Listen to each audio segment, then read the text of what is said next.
taking the stuff from the race cars and the high-tech race cars. They're wanting to put it on the street because the new pro touring movement and the street car movement, they want the cars to perform as good or better than they look. And we're seeing $500,000 cars out there that are out on the racetrack. You never saw that before. Right. It's a whole new movement. So we know you guys are famous, the AFCO line's been famous in racing shocks and racing exhaust and different cooling products and stuff. How big is the catalog these days? It's about 150 pages. Yeah, so let's talk about some of the things you have here, because some of these look like they'd lend themselves to muscle car applications. They do. We actually build some specifically for that. We take our racing heritage that we've done for over 25 years, going on 30 years, and actually just taken that technology and those qualities and all those characteristics and made it available for the street. We've got, this is a good example of one of our latest radiators. It's actually a LS conversion radiator for a first-gen Camaro. A lot of guys are putting the LS engines in them. So we kind of one-up the deal. Instead of just making it fit an LS engine and things like that, the LS engine design has it so you have to run the upper radiator hose across the engine compartment, which a lot of builders don't like that. We put both the hoses on the same side, which gives us a double pass radiator. It's about 15% more efficient. We've also got this new look. I want to tell everybody about this. This is the bad, this is the bad. It's what we call our stealth black look. We call it classic look also for the street rods or the 32 Fords, things like that. Yep. This is not just a flat black paint that a lot of people put on. Yeah. It's actually a proprietary finish. It's a 3-step in-house process. Not only gives you the nice stealth look, the black look, but the finish actually dissipates the heat better than just plain aluminum. Really? Wow. So we kind of got a 2-for-1, so it's a really neat piece. So are we letting out what that is? Is it an epoxy or a ceramic or a paint, or what do we say? It's AFCO paint. I can't tell you. It's really that good. A thing I wanted to mention also, in our radiators, we're offering those in a regular satin finish like we always have.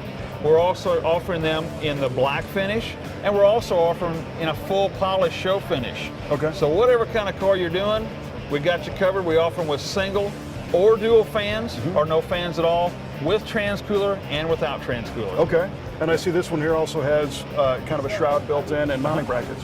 That's right. The other thing, I'm glad you mentioned those mounting brackets, because a lot of companies out there offer radiators. You go to put it in a 67 or a 69 Camaro, Mustang, whatever, all you have to do is drill a couple holes. These cars are so classic right now, the prices are high, people don't want to drill on them.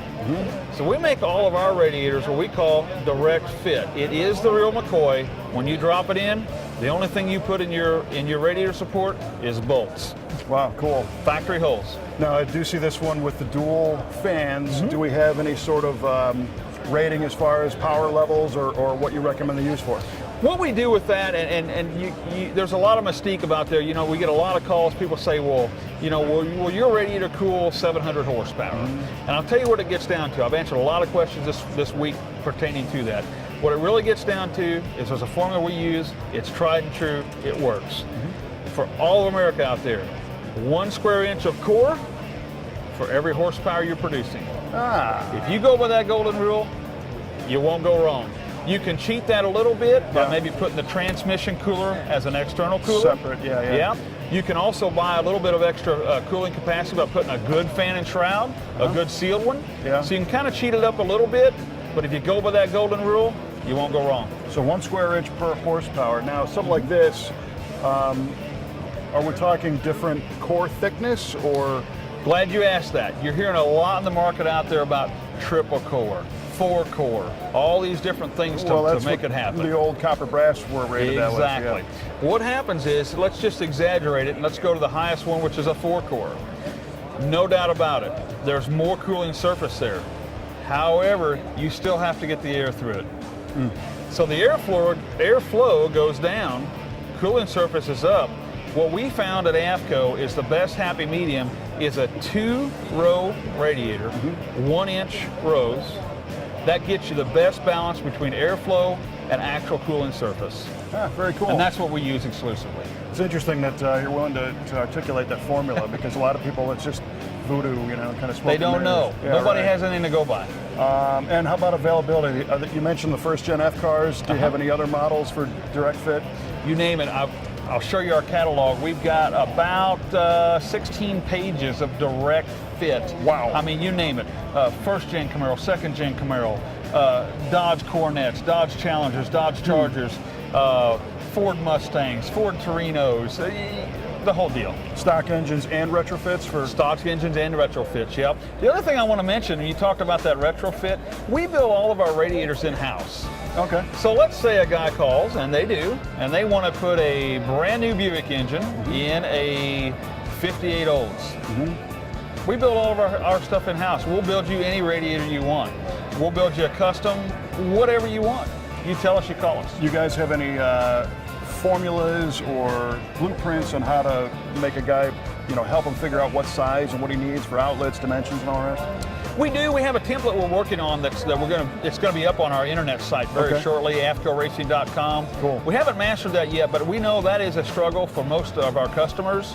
And well, yeah, I'll tell you, even in our own shop, sometimes an inch is this big, sometimes it's not. So I understand that can be challenging. Yes, because you only want to buy one once. That's right. And if once it's welded together, it's welded together. It's done. Yeah. So a lot of times we have customers send in templates. That's always good. Gotcha. Anytime you have questions, give us a call.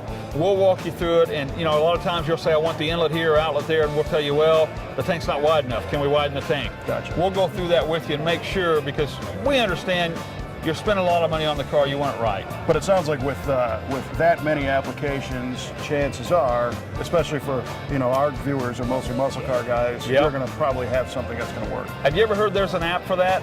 There's an app for that, huh? We're just about there. Nice. So in addition to the radiators, AFCO has a large selection of different shock absorbers here. Tell me, what goes into a good street / weekend warrior autocross type shock? A lot of things. As we mentioned earlier, AFCO has a long tradition of circle track racing, of drag racing. The demands in those shocks are very high. It has to be precise, it has to be consistent, it has to be a lot of those things. And as we mentioned before, those things are now making their way to the street. What's interesting about the Pro Touring movement is these customers want a shock that can do everything. They can do everything. Yeah. It has to ride like a Cadillac to the track. It has to race like a race car and then ride back home like a Cadillac. Right, how do you do it? Well, that's the interesting part. We've had so much shock technology over the years that it actually was pretty easy for us. We can fine tune it so much. We offer a lot of shocks out there for the Pro Touring guys.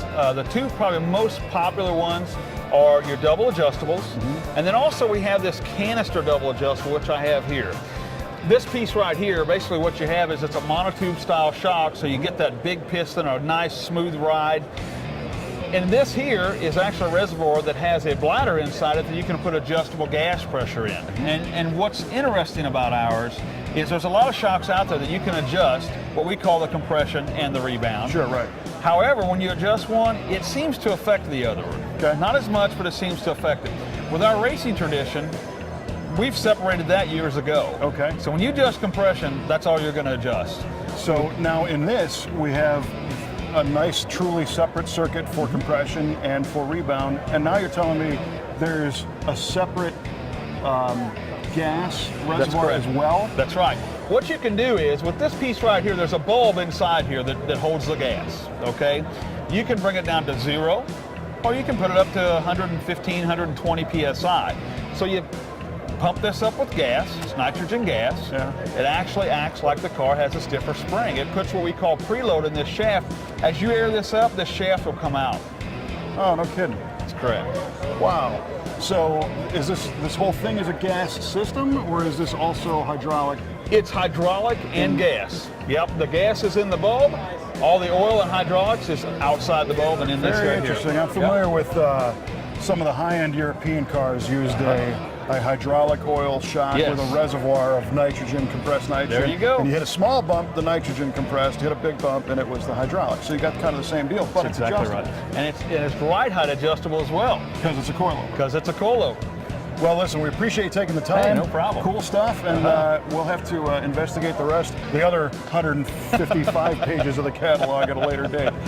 All right, well, thanks for coming. Yep. Take care.